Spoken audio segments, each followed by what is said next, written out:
예수 믿는 우리를 그리스도인이라고 합니다. 그리스도인이라고 하면 그리스도를 따르는 자, 그리스도를 추종하는 자, 또 그리스도를 믿는 자 등 약간의 다른 뜻들이 다양하게 있습니다. 저는 오늘 이 그리스도인을 그리스도를 마음의 주인으로 모신 이들이라는 표현을 쓰고 싶습니다. 그리스도를 내 삶의 주인으로 모신 이들. 그런데요, 그리스도를 내 삶의 주인으로 모신 이들의 삶이 이 땅에서 과연 쉬운 삶을 살아갈까요? 세상의 기준과 거의 모든 면에서 거슬러야 하는데 세상살이가 저는 쉽지 않을 것이다 라고 생각하고, 실제로 이 그리스도인의 삶을 진정으로 살아가는 성도님들의 삶은 그렇게 쉬운 삶을 살지 않습니다.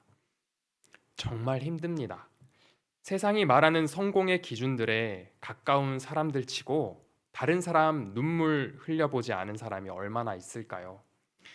흘리고 싶지 않아도 세상 성공을 위해서라면 눈 질끔 감고 흘릴 수밖에 없는 그런 구조가 이 세상의 구조입니다. 세상이 추구하는 성공에 대해 비난하기보다 우리는 그 추구를 추구하지 않고 다른 추구를 해야 한다고 저는 말하고 싶습니다. 왜 우리는 세속인이 아닌 그리스도인이기 때문인데, 우리는 이 그리스도를 따르는 자들이기 때문입니다. 그런데 이렇게 말하는 저라고 다른 사람들의 마음을 아프게 하거나 눈에서 눈물 나지 않게 했었을까요? 저도 같은 사람입니다. 그리스도가 아니죠. 우리는 그리스도인이 되려고 오늘도 한 가지를 노력하는 한 사람들입니다. 오늘 함께 읽은 에베소서는 그 누구보다도 하나님께 대하여 열심이었던 인물이 기록한 성경입니다. 이 인물이 바울이라는 사실은 다 아실 것입니다. 그는 누구보다도 그리스도인들을 핍박하는데 진지한 사람이었습니다. 그러나 자신의 신념을 따라 그리스도인들을 핍박하던 자가 변하게 됩니다. 완전히 변하게 됩니다. 앞장서서 참 그리스도의 은혜를 전하려고 했고, 정말로 목숨을 걸고 그리스도를 전한 자로 변하게 됩니다. 바울이 이렇게 변했던 데에는 다메섹 체험이 있었습니다. 당시 그는 다메섹에 있는 그리스도인들을 데려다가 예루살렘에서 혼쭐을 내려고 다메섹으로 가던 중이었습니다. 다메섹에 거의 다 도착했을 때 예수님께서 큰 빛으로 그를 둘러서 비추십니다.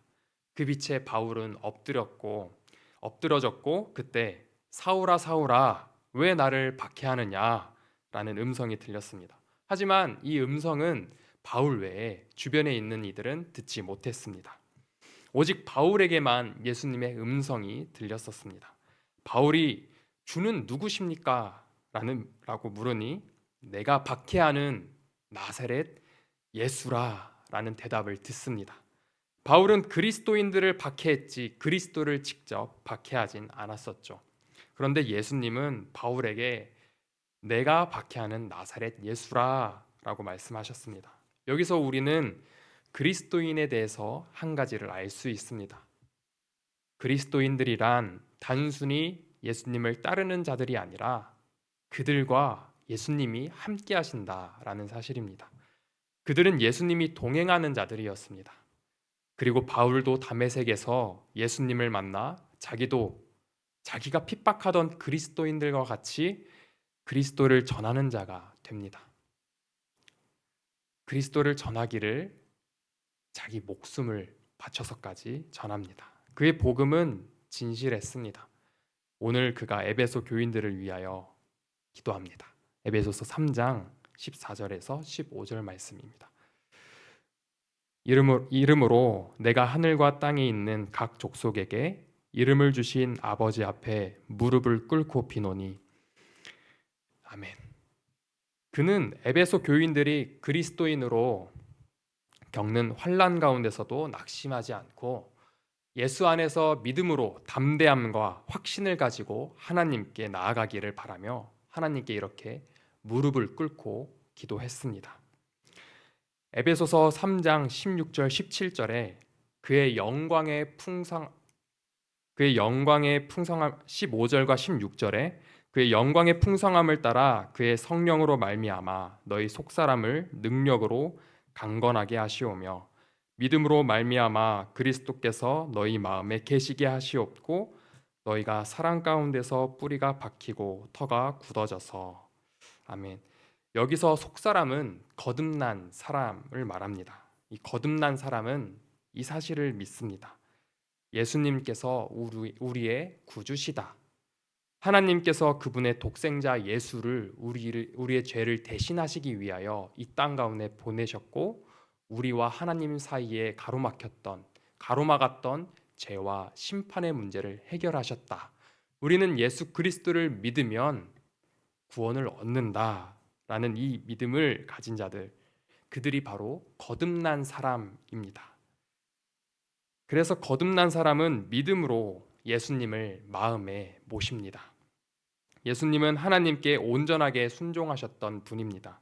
그러면 우리 마음에 예수님을 주인으로 모시면 무슨 일이 일어날까요? 하나님의 말씀에 순종하게 됩니다. 하나님의 말씀은 무엇입니까? 곧 사랑이죠. 그리스도께서 우리 마음 가운데 오시면 그분의 사랑이 우리 마음에도 발현됩니다. 우리는 어떤 신앙생활을 하고 있나요? 종교 생활을 하고 있나요? 아니면 정말 그리스도를 따르고 있나요? 둘 다 같은 행동을 해도 마음은 다를 수 있습니다. 마음에 성령님께서 임재하셔야 합니다. 예수님을 인격적으로 만나면 인생이 변화됩니다. 내가 몰랐던 죄를 알게 되고 긍휼의 마음을 갖게 되고 내 안에 없었던 사랑이 생겨납니다. 하나님의 마음을 깨닫게 되며 하나님의 뜻에 순종하는 마음이 생겨납니다. 바울은 예수님을 만나고 인생이 완전히 변하였습니다. 예수님을 만나면 점진적으로 변하기도 하고 바울처럼 한 번에 완전히 변하는 사람도 있습니다. 그러나 중요한 것은 내가 주인 되어 살던 자아가 변화되어 그리스도를 닮아간다는 것입니다. 본문은 그리스도를 닮는 것을 17절과 18절에 이렇게 말하고 있습니다. 사랑 가운데서 뿌리가 박히고 터가 굳어져서 능히 모든 성도와 함께 지식에 넘치는 그리스도의 사랑을 알고 그리스도께서 우리 마음에 계시면 우리의 뿌리가 사랑에 박히고 우리의 터가 사랑에 굳어져서 모든 성도와 이제 옆에 계시거나 앞 뒤에 계신 모든 성도님들 혹은 지금 영상으로 보고 계시는 성도님들 혹은 또 삶의 터전에서 지금도 열심히 일하고 계시는 성도님들, 그리스도를 믿는 모든 성도들이 함께 지식에 넘치는 그리스도의 사랑을 알게 된다고 합니다. 그리스도의 사랑은 방금 읽은 구절에서 알 수 있듯이 지식에 넘치는, 즉 지식을 뛰어넘는 사랑이라는 것을 알 수 있습니다. 예수님의 사랑이 그런 사랑이죠. 죄와 사망의 그늘에서 헛된 것을 쫓아 살던 우리를 구원하시고 하나님과 다시 화평케 하기 위해 친히 자기 목숨을 버리신 예수님의 사랑. 우리는 하나님과 원수된 자들이었습니다. 예수님은 자기와 원수된 우리를 위해 죽으셨습니다. 예수님의 사랑은 이렇게 하나님과 원수된 우리를 다시 그분과 화평케 하시는 사랑입니다. 에베소서 2장 14절과 15절 말씀에 그는 우리의 화평이신지라 둘로 하나를 만드사 원수된 것 곧 중간에 막힌 담을 자기 육체로 허시고 법조문으로 된 계명의 율법을 폐하셨으니 이는 이 둘로 자기 안에서 한 새 사람을 지어 화평하게 하시고 아멘. 예수님은 자기 몸을 바치시면서까지 우리와 하나님 사이에 있었던 담을 허무신 분이십니다. 그리고 예수님은 우리 마음 가운데 찾아와 주셔서 우리를 새 사람으로 만드셔서 우리 이웃과 우리 성도와 함께 하나 되게 만드신 분이십니다. 이 화평케 하는 자라는 말은 이제 저희가 함께 화목제를 한번 생각해 볼 수 있는데요. 이 화목제는 이제 하나님과 관계를 회복하기 위해서 드렸던 화목제, 번제, 이제 제사이죠. 근데 이때 드렸던 제물이 참 독특합니다. 이때 제물 중에 번제와 다르게 소, 양, 염소는 드리되 새는 드릴 수가 없었어요. 근데 이 왜 새를 드릴 수가 없었냐? 그것은 화목제를 드리면 이제 드리고 남은 제물들을 누구와 나누냐면 제사장과 특정된 장소에서 나누어 먹었습니다. 근데 이 나눔 제사장과 나눠 먹기 위해서는 새로서는 나눠 먹을 수가 없죠.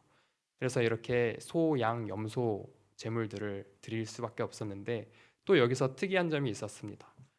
암수를 구별하지 않고 구분하지 않고 드릴 수 있었다라고 합니다.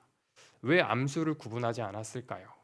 거기서는 우리가 교제를 나누는데 남녀가 구별될 수 없고 누군가와 구분될 수 없다라는 것을 상징하기 위해서라고 합니다.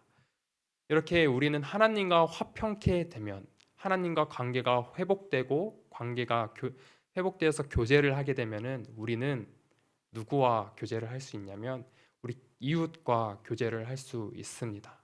근데 예수님께서는 이 이웃의 영역을 완전히 넓히셨죠. 원수까지도 사랑하라 라고 말씀하신 분이 예수님이십니다.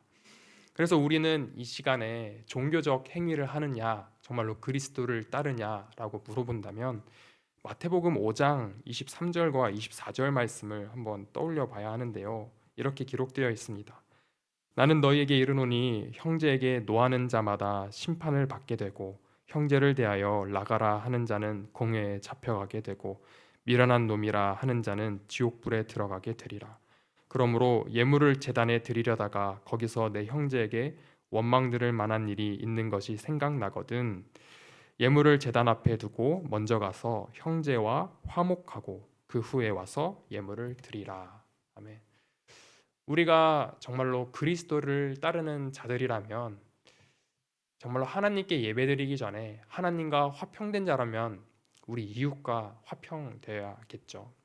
그래서 바울은 정말로 아까 저희가 읽었던 말씀 중에 법조문으로 된 계명의 율법을 폐하셨으니 이는 이 둘로 자기 안에서 새 사람을 만드는데 한 새 사람을 지어 화평하게 하신다고 하십니다.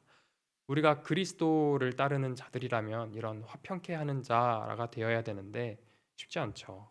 그래서 우리는 마음에 우리의 노력은 되지 않으니 우리 마음에 그리스도를 삼아야 합니다. 성령을 모셔야 됩니다. 이 그리스도를 모신 곳 내가 교회되어서 각 지체가 하나 된 교회 예수 그리스도를 머리로 삼는 교회가 되기를 바랍니다. 그래서 우리가 성령을 내 마음에 모심으로 나의 힘이 아닌 성령님을 의지하여서 우리 모두 하나 되는 그런 그리스도인들 되시기를 소망합니다.